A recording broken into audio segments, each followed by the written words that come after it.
Well, Coach, the Broncos are coming off a tough road loss at Bowling Green and now head into Central Week. We'll start with an opening statement from you and then take questions. Yeah, I first want to start out sending our thoughts and prayers to the young man, Bam Booker, who was injured in our Bowling Green game. He was carted off the field. I just talked to Coach Leffler earlier this morning. It sounds like he not as bad as it could have been, which is a blessing. The young man had a bad concussion, was knocked out, but was able to move and have feeling in his extremities. I think that's a great lesson. I mean, we all get into coaching to make a positive impact in young men's lives. And we know as coaches, we're judged on wins and losses. And that's hugely important to all of us. But there's also a bigger side to the game. And, that was a real sobering moment on the field, seeing him laying there, them having to cart him off. Our players, I thought, handled that really well. Coach Leffler, thanked me for that, handling that in the first-class way. And I want to thank our players. They genuinely were concerned for the young man. And I think that shows the character of the men in our locker room. But we want to continue to pray for them.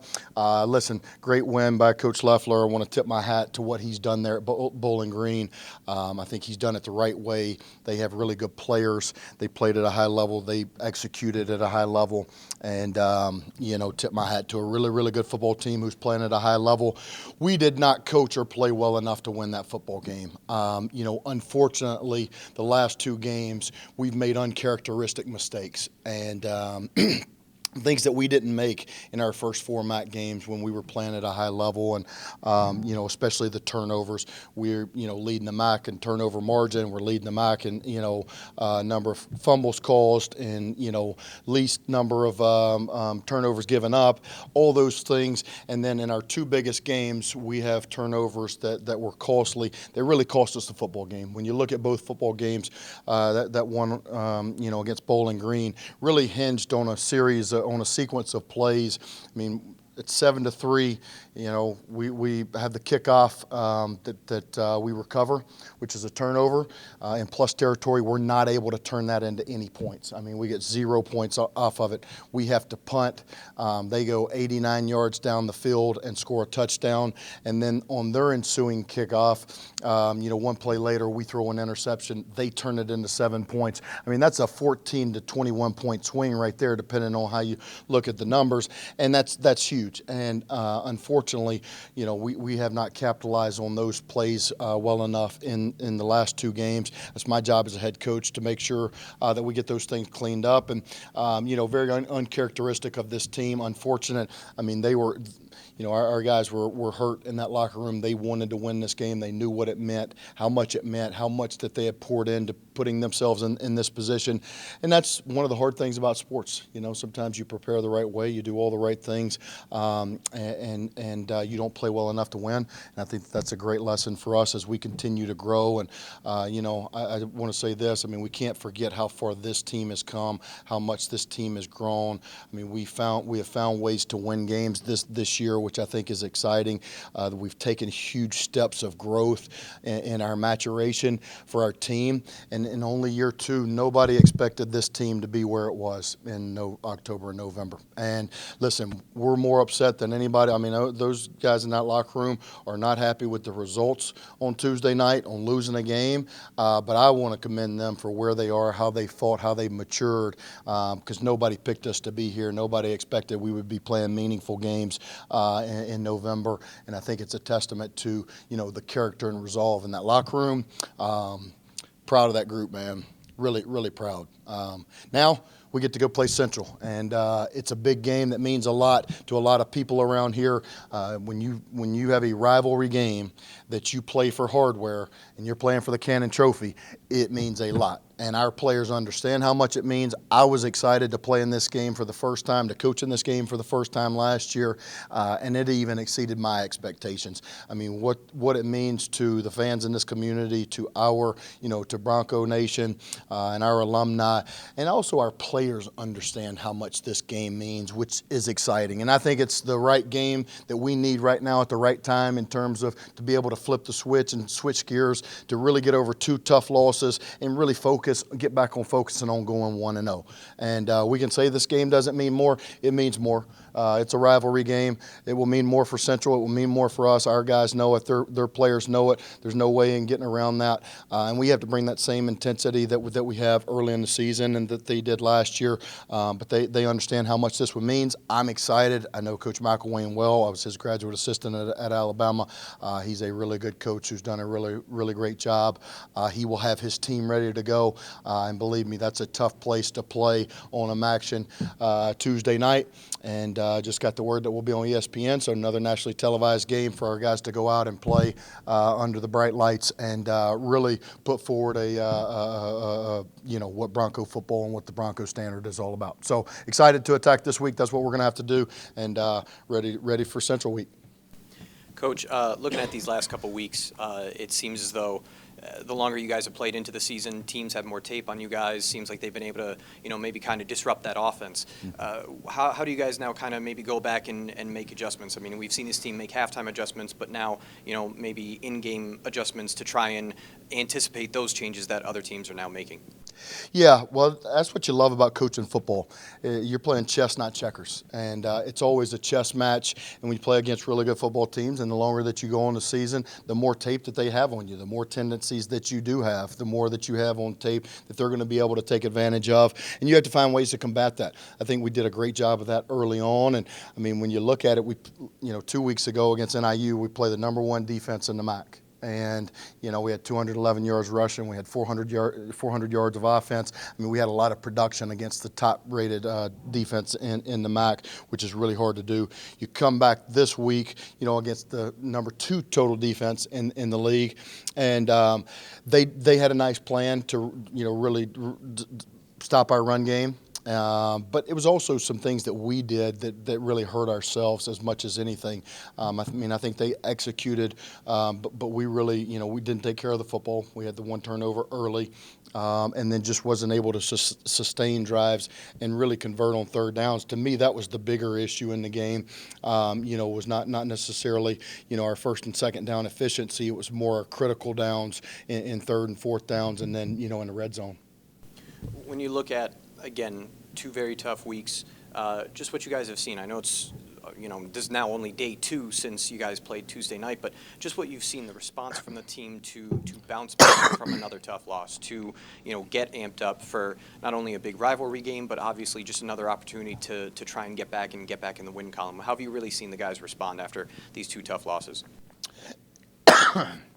Excuse me. Yeah, I thought the way that the guys responded was exactly how you would expect them to respond in the locker room after the game. They were crushed. I mean, they were really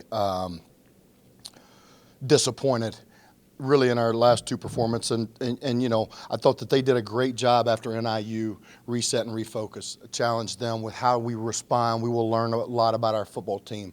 And what I learned about our football team is probably what I've known for a really long time. They've got a lot of grit, and they responded in a great way, in a positive way, to have a great week of preparation. Didn't, play the way that we wanted to in the game, and again, that's even more disappointing when you go out and you feel like you have a good week of preparation and then it doesn't show up on game day. And so, they were pretty crushed in the locker room after they knew the consequences and ramifications of those games. Even though we just talk about going 1-0 and not making the games bigger than they are, they know what they mean. And, I think that there was disappointment because of where we had put ourselves in position through the month of October. And, to me, that's a testament to what this group had done. Not a knock on this group as much as anything. And so I've seen them today as they've been in for, recovery and treatment. They're excited to go attack Central, and really attack this week. I think they know how much it means. And when you have, when you're playing your rival here at the end of the season, they know it just means more. They understand what it means, to those guys in the locker room, those who've come before us and those who will come after us, but also to the community, and being in the same state. They have to hear a lot from those guys. And so they want to keep the Cannon Trophy right here where it is right now. When you look at the season goals that you have, I know you mentioned it last week. We've heard you mention it a couple times throughout the season. beating CMU, how high up on that list is that for season goals for this team?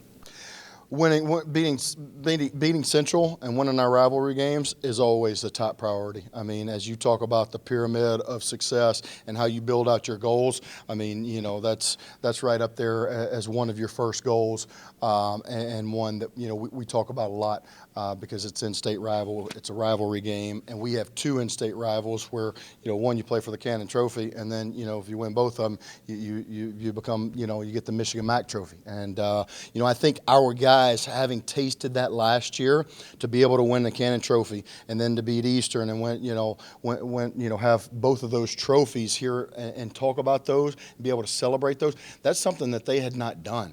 And they're excited. They're proud of that. And I think having that builds a little bit of pride for them to be able to want to keep those and not give those up. And so, they also have to know that Central is going to remember that too. And that's going to bring a chip on their shoulder. They know that we have the Cannon Trophy and how we played last year, and they remember that game. And I tell you what, that was, I think the first game in my tenure that I've been here that we were able to overcome a fourth quarter deficit. I mean, that was really one of the first times where, we talk about fourth quarter and we talk about, being at our best when our best is required there in the fourth quarter and making those game-changing plays. That was one of the first times we found a way to win. And I think it really propelled us into the offseason and helped us as we, went on the first, half of this MAC run that we went and put us in position to play meaningful games here in the end. And what I've challenged our team with is just to go 1-0 this week. We know that this is a big rivalry game, but the MAC's a crazy league too. I mean, you never know what's going to happen, and I don't even want to think about those. Let's control what we can control. But my gosh, we've seen a lot crazier things happen in the MAC, and just win and good things happen. Over the last couple of weeks, the defense has allowed some rush yards. Obviously, it's some of the best rushing teams in the conference. But just, I guess, what are some of the things that you saw that maybe have led to that? And then how important is it you're facing a great running back. Obviously, Marion Lukes is one of the top in the conference. So how important is it to set the tone and stop the run? I think it's critically important to set the tone and play with physicality. That's one of the things that we've challenged our defense with the last couple of games. I mean, against NIU and Bowling Green, you're facing two of the best running backs in our conference, and we didn't play well enough. We didn't tackle well enough, and I think in the Bowling Green game in particular, the two players that we talked about that we had to take away and really eliminate, we didn't. When you look at Fannin Jr., the tight end, I think he had 10 catches for 137 yards and 2 touchdowns. That's not good enough. And, when you talk about, the running back, Tyrion, he had 150 yards and averaged 10 yards per carry. That's not good enough. And we understand that. We didn't play well enough in offensively or defensively. That loss is not on our defense. We did not play well enough offensively or defense. 13 points is not good enough for our offense. We didn't run the ball well enough the way that we thought we could run the football. And so we've really got to look in the mirror this week and say, is it what they did or is it what we didn't do? And, after watching the tape, I think it's more what we did not do. And so we got to get some of those areas cleaned up. And I think it's a great week against another great running back. We faced him last year. He had a great game against us last year. I was really impressed with after playing him last year, the way that he ran the football, yards after contact that he that he creates. We're going to have to do a great job swarming the football, all 11 hats on the football and gang tackling him because he will break a lot of tackles and he runs with a chip on his shoulder. Really like how he runs the football, and he's a really good player. I've seen, just walking through the door, this afternoon, I see the placemats with Central, on the ground coming in. I see the signs up everywhere. Now that you've experienced this rivalry, I just wanted to get a vibe for, just what's it like to, be a part of this thing, and, was that player-led, those kinds of things or was that kind of coach-led? I don't know what you're talking about. No, after playing in this rivalry, coaching in this rivalry last year, I would say it's bigger and better than even I anticipated. When the first day I got hired, I had people talking about the Central, Western rivalry. I've been fortunate enough to play and coach in some really cool rivalries. Alabama, Auburn, the Iron Bowl. Notre Dame, Stanford, Notre Dame, USC. When I was there, the Jets and Patriots were a huge rivalry. I think that those are really cool. I would say that this ranks right up there with the best of them that I've been in because so many people care about it, and it means so much to so many. You have to hear about it 365 days a year because you live in the state, and then, if you win it, you get to talk smack to the other team for 365 days a year. If you lose it, you got to hear them talk smack for 365 days a year. And, it really is a cool rivalry that the intensity was even bigger and better than I thought it would be last year. I mean, for that to be a Tuesday night Maction game last year, it was my first Maction game. We were here at home. Our home crowd was excellent, like they have been. But I mean, just you could feel the energy and the buzz in the air, and I was even not surprised, but I was pleased with how important it was to our players. Sometimes you go to places and the players, it means a lot to a lot of people around the building, to people who live in the community, to people who to alumni who went here, but it doesn't mean a lot to the players in the locker room. It means a lot to our players in the locker room. Like, this rivalry means a lot to them. And to me, that's pretty special. You don't get that everywhere you go, because especially with the recruiting, you're recruiting, people outside your state, people who come in and don't understand the realness of that rivalry and what it means like to grow up in Michigan and have to hear it from the Chips when they win, and they have to hear it from the Broncos when we win. And so, our players understand that. That's what's exciting about this rivalry, and they'll bring the intensity this week in practice. I won't have to say go. I'll have to say whoa. All right, thank you, Coach. Thanks, and go Broncos.